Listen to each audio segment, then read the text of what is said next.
Hello and welcome to Neo IAS.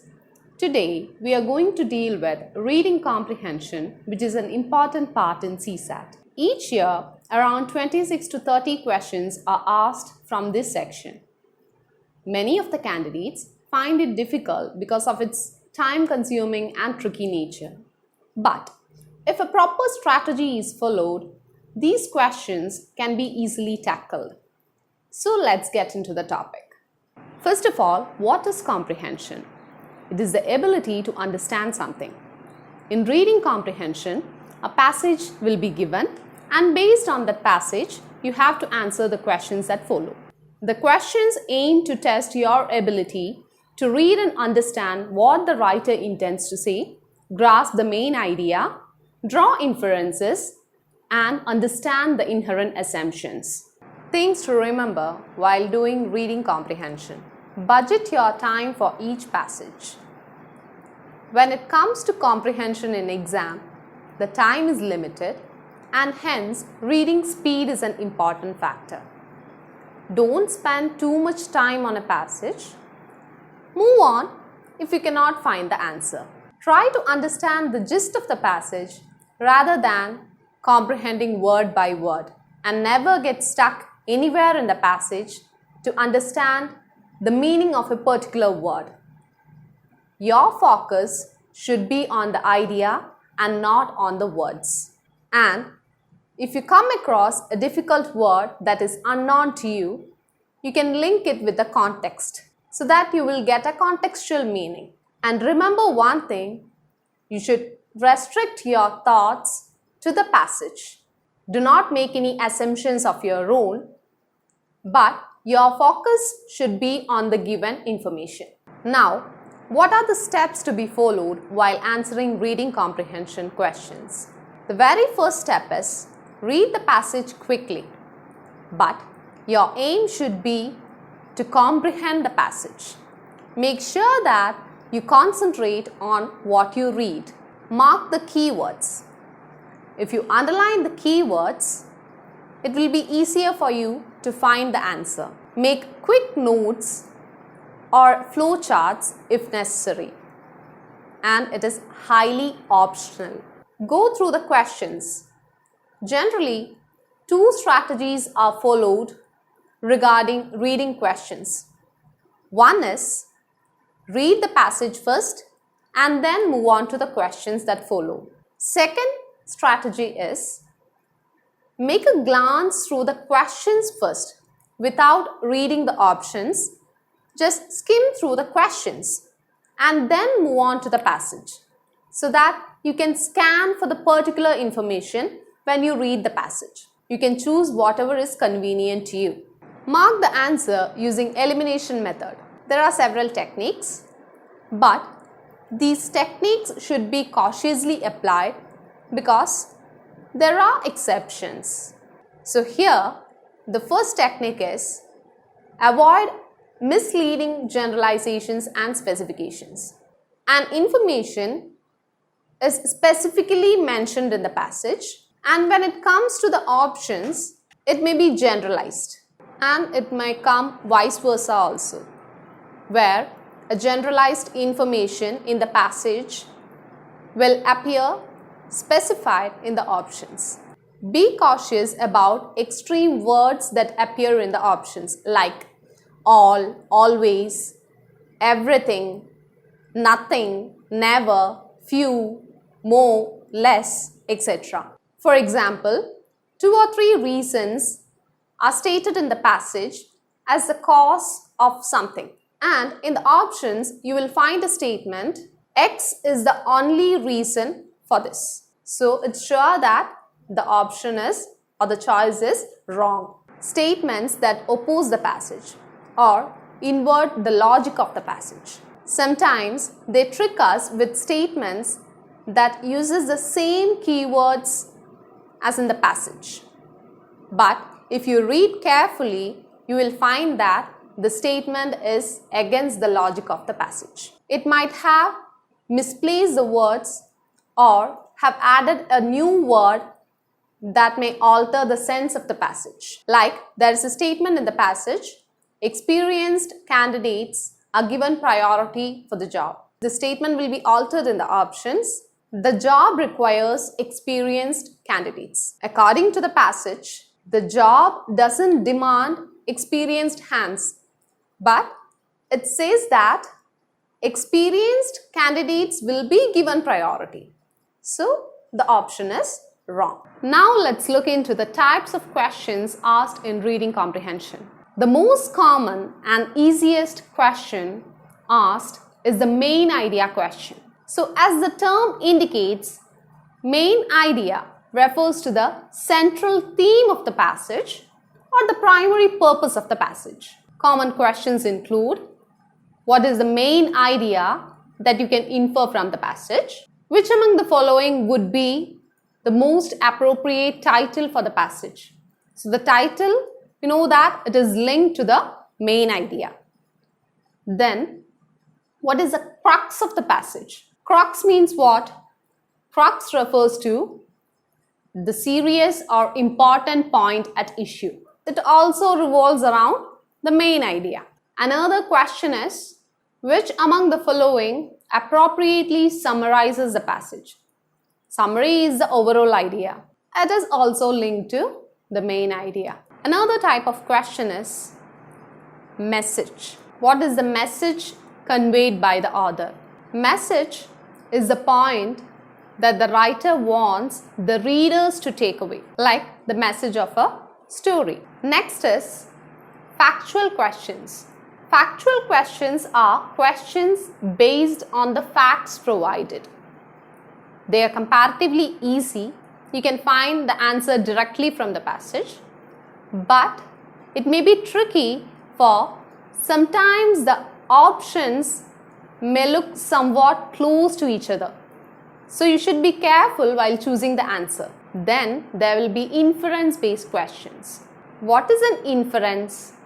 Inference is a logical deduction. It is an idea drawn from evidence and reasoning. The statement must be true based on the facts. Assumption. Assumption is something that is not stated in the passage but assumed by the reader to be true. It is an idea taken for granted.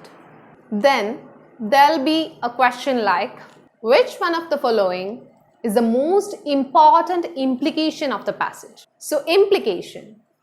Implication is something which the writer does not directly say in the passage but hints that something happens for true. I'll give you an example so that you will get a clear idea about inference, assumption and implication. Your friend who is a musician, after listening to a track, tells you that the song is not satisfying, the male voice is too thin and the beat doesn't sync with the lyrics. So, what is the inference here? We can infer that the song is not up to the mark. So, it is directly drawn from the passage. Now, let's look what the assumption is. It is already stated in the passage that the beat doesn't sync with the lyrics. So, we are assuming that for a song to be good, the beat should sync with the lyrics. It is not stated in the passage, but this is our assumption. Now, what is the implication here? Your friend has already mentioned that the male voice is too thin. This is a hint that the female voice is good. So, in the options, if there is a statement like the female voice is good, it is the answer. It is the implication. Next is corollary. It is something that follows the passage. What might be the continuation of the passage? Assertion. When someone makes a statement expressing his strong belief, declaration, or personal feeling as if it is true, though it may not be, he is making an assertion. Its function is to let the readers feel that they should not disagree or dispute with what the writer says. Rather, They should accept it as an indisputable fact. Then, corroborate. Corroborate refers to the additional evidences or the reasons that strengthen the idea. In simple terms, it means the supporting idea. Another type of question is, what is the tone of the passage? The tone of the passage refers to the writer's attitude or his feelings towards the subject being discussed. Moving on to the tips to improve your reading comprehension skills. Read newspaper editorials. Try to understand the main idea conveyed in the editorial. Try to draw inferences, assumptions and implications. So practicing this will help you tackle reading comprehension questions easily. When reading the newspaper editorials, you will definitely come across some words that are unfamiliar to you. You can derive the contextual meaning of the words, but it will be better if you note down the difficult words and search for its meaning later. Now, offline and online dictionaries are available in our smartphones, so you can make use of it. So this will improve your vocabulary. Practice previous year question papers. Practice makes you a pro in dealing with these tricky questions. Let us solve a question asked for CSAT 2019. The passage goes like this. Inequality is visible, even statistically measurable in many instances, but the economic power that drives it is invisible and not measurable. Like the force of gravity, power is the organizing principle of inequality, be it of income or wealth, gender, race, religion, and region. Its effects are seen in a persuasive manner in all spheres, but the ways in which economic power pulls and tilts visible economic variables remain invisibly obscure. On the basis of the above passage, the following assumptions have been made. 1. Economic power is the only reason for the existence of inequality in a society. 2. Inequality of different kinds, income, wealth, etc. reinforces power. 3. Economic power can be analyzed more through its effects rather by direct empirical methods. Which of the above assumptions is or are valid? A. 1 and 2 only, B. 3 only, C. 1 and 3 only, and D. 1, 2 and 3. What does the passage convey? Inequality is driven by the economic power, which is invisible and immeasurable. Power is the organizing principle of inequality. Its effects are influential in all spheres, but the way in which economic power alter the visible economic variables remain unknown. The word obscure means unknown. If you look into the statements given, in the first statement, economic power is the only reason for the existence of inequality in a society. Only is an extreme word. Economic power is not the only reason, but there can be other reasons too. So, this statement is incorrect. Since statement 1 is wrong, you can directly come to the answer, which is option B. But let's check other options too. The second statement, inequality of different kinds, income, wealth, etc. reinforces power. It is a tricky statement, for it uses the same keywords and they have tried to invert the logic of the passage. What is said in the passage? Power is the organizing principle of inequality. Nowhere it is told that inequalities reinforces power. So the statement is wrong.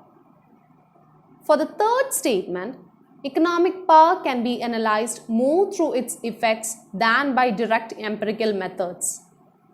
This statement is more logical and hence it is correct.